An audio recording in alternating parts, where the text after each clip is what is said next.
Good afternoon. I would like to welcome all of you to the annual Anesthesiology Residents Research Paper presentation.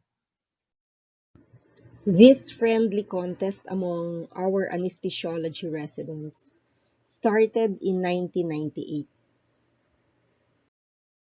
and continued annually.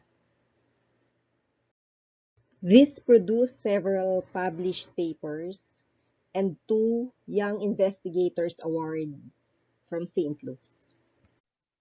Year 2020 changed not only our lives and our scope of practice, but it also changed the landscape of research.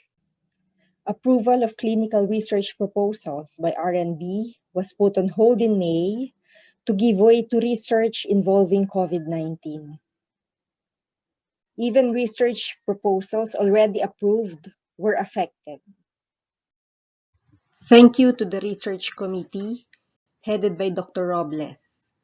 Papers were written, and we had our interesting case presentation last year, our first online contest. And now, this research contest among our 2020 senior residents.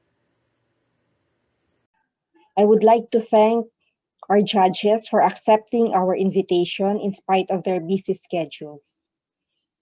Thank you also to all of you for joining us this afternoon. To our presenters, good luck. I now declare the 23rd Annual Research Paper Presentation open.